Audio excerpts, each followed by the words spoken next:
You made a video, I think it's one of your most popular video, why women don't apologize.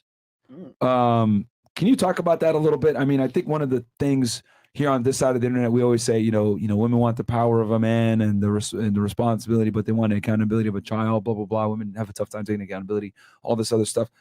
Can you speak deeper to, and you really explained it well in that video, Thanks. But can you speak deeper to that concept of apologies in females? Sure. First, I'll respond to the most common pushback or objection to that, which is saying that explaining why women don't apologize doesn't mean that men don't. But it's Good point. Men and women often don't apologize for different reasons, I found. Men often don't apologize because of an ego thing. That can happen to women. But what I found is that women don't apologize because they have a different conceptualization of the foul than men do.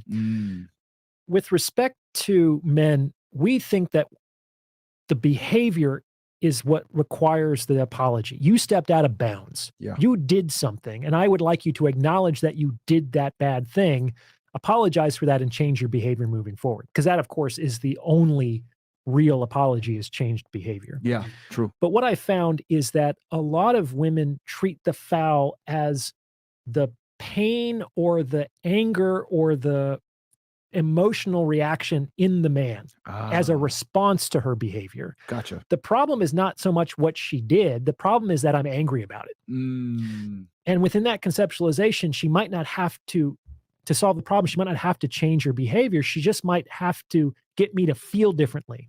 Yeah. And that's why you see some of the otherwise quizzical things that women are subject to doing in this. Like maybe they'll just let some time blow over and then send you some funny memes as if nothing happened. Yeah. Yes. Or I had a situation where I had a disagreement with a woman, and then a few hours later, she just took her clothes off and laid down naked in front of me, as if like just having sex would make everything better. Yeah. Which I found to be somewhat disrespectful, to be honest. Yeah.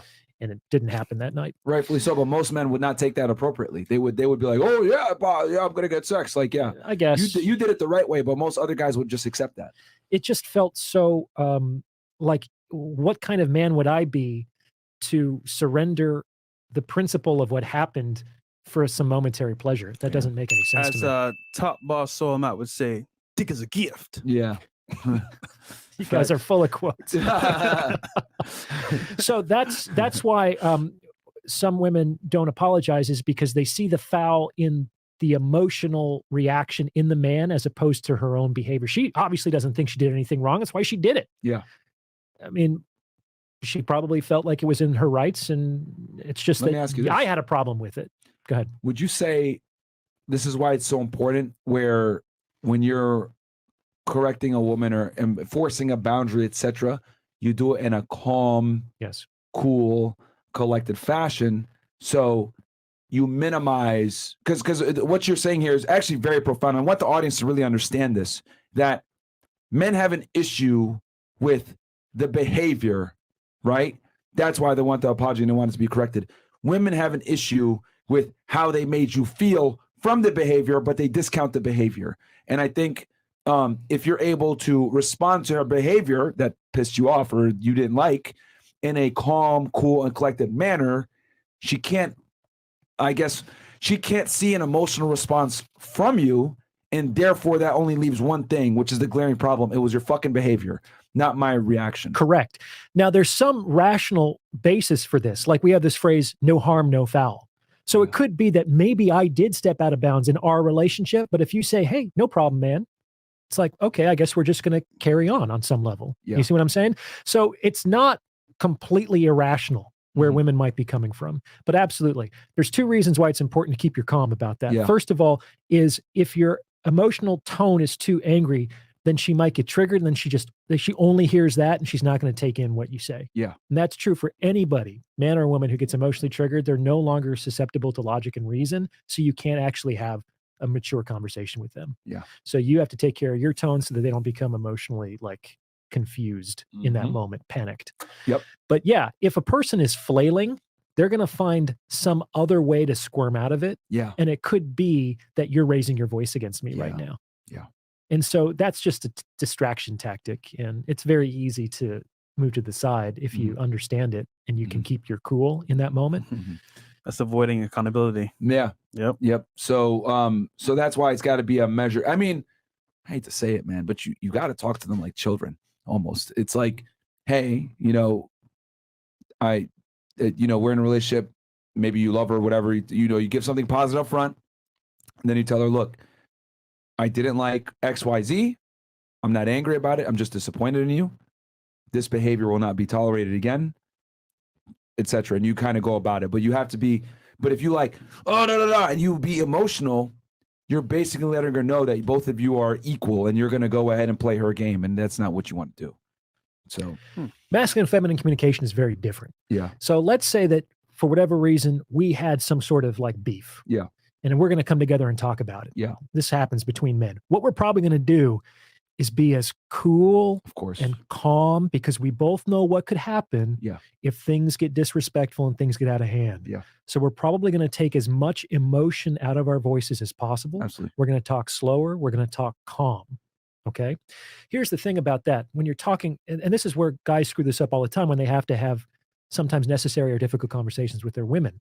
They'll speak to them like a man like that. Mm-hmm. They'll take all the emotional tone out of their voice. And suddenly all the woman is responding to is the absence of warmth. And now she starts to get afraid. Now she starts to get panicked. Because what she's hearing, if you take the words out of it and you just have the tone, she's hearing something like, da da da da da da da da. That's how we communicate. And that doesn't sound like I love you. That doesn't sound like I'm on your side. That doesn't sound like we're on the same team. Right? They're gonna respond more to the tone than guys do. We talked about that earlier today. So if you're gonna have a difficult conversation with a woman, put some warmth in your voice. Yo, next after hours. I have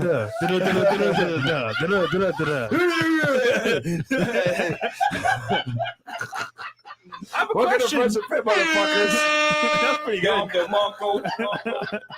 The cadence and the rhythm, I don't like that rhythm. Let me change it up. Yeah. Well, it certainly sounds like there's a trouble. You know what I'm saying? Yeah. And she's going to start to get defensive. Yeah.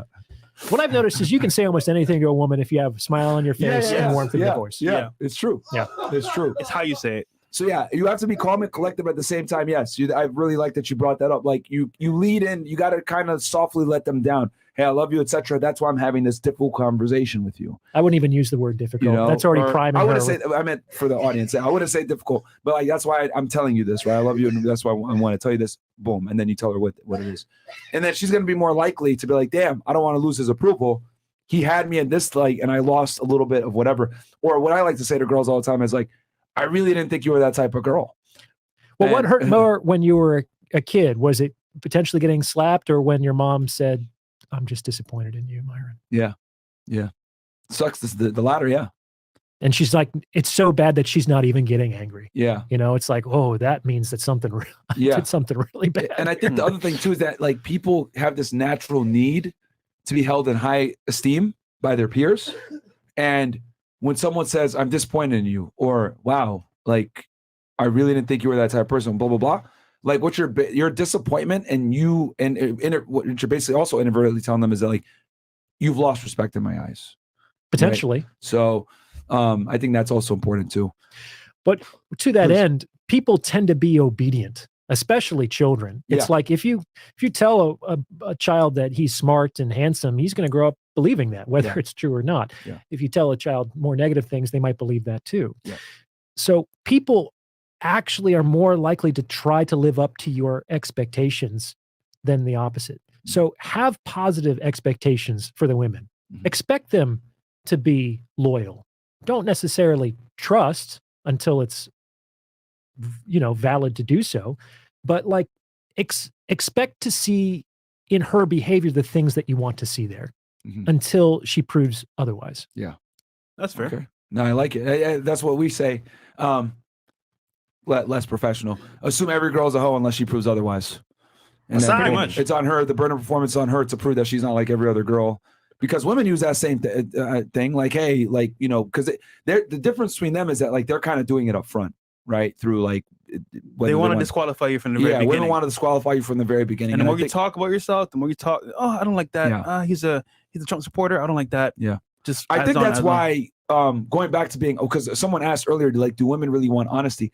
And I think women want honesty, and I want to get your take on this, Doc, for their own selfish reasons to quickly disqualify you.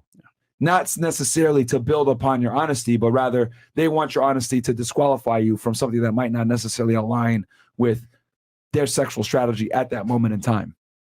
Like, for example, let's say she's 29 and looking for a relationship, and you say, I just want to go with the flow and I'm looking for something casual.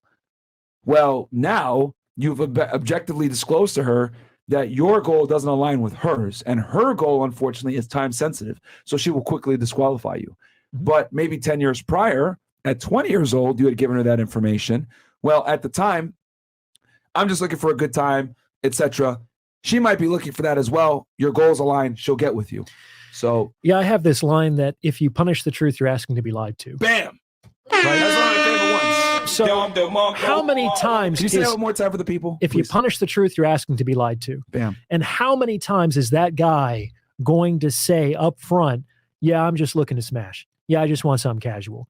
It's like you're expecting people to be superhuman and to just say they should be honest, independent of the fact that they're failing and they're experiencing nothing but rejection. Yeah. So women, unfortunately, create different strategies in men. They incentivize different strategies in men because they punish certain other strategies. Yeah.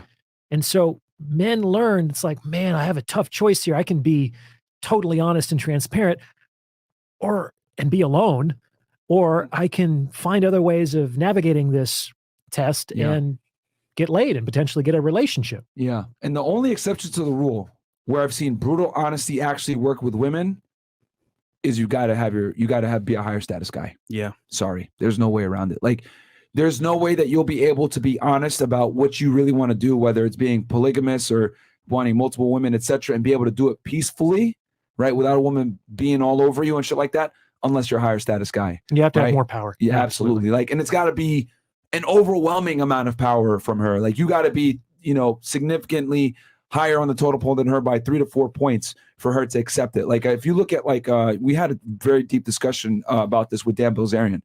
He's brutally honest with the girls because he's out there on Instagram, right? He's on jets and he's always surrounded by women, etc. They kind of know the deal when they get involved with a guy like him, right? But he's able to do so because his lifestyle and his status, etc., speaks for itself. So women know what time it is dealing with a guy like that. So you're able to get away with it in certain situations. But are most men able to be honest, forfeit a majority of women, and still be able to have sexual access? No. I would agree. So that's why most guys can't afford to be honest. We tell you on this podcast, get yourself to a point where you can be honest with girls and tell them I want multiple women, etc. But you need to get to a certain level to be able to do it. And it's just very difficult for a bunch of guys. So there's also degrees to honesty. Yeah. I mean, even if you're committed to being the most forthright and transparent in your conversations, in your dealings with women, there's still things you don't talk about. And we're not talking about I'm purposefully hiding this. Yeah. It's just like the camera. It's only looking at this one thing that it's looking at right now. It's making a choice to focus on this and to not focus on anything else. And so it naturally has to leave everything else out. And hey, camera one, Mo. Is some of those things that get left out. They're seeing you, but they didn't see us nodding along with you the whole time. See, there you go. That's an example right there. Framing actually is a way of controlling information, which can be on the spectrum of lying.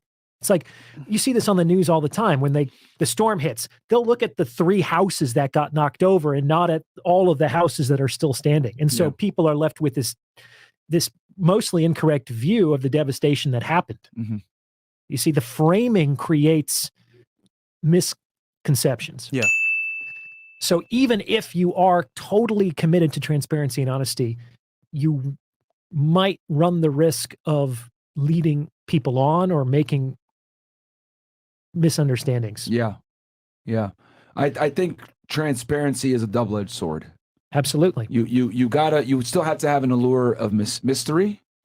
Only disclose what is asked and don't offer more information, right? But I think some things have to be out there in the open if you want to have a peaceful relationship, especially if you want to be open, which most of you guys, let's be honest, y'all want to have your main girl and maybe have multiple girls. Like you tell them, hey, this is what I want, and you kind of just leave it there. Let her imagination do most of the work. You're we talk about this, Rollo. A woman's imagination is your best ally with maintaining attraction. I will counter it and say, I ask questions for this dynamic, so I want to know from the very beginning what you want. I'll tell you what you want to hear. Fresh does it the other way around. Because if I know what you want, I'll get what I want by default. So we both win it in that scenario. Yeah. But sell the dream. It could lead to headaches later, but that's fine. Fresh is cool with that.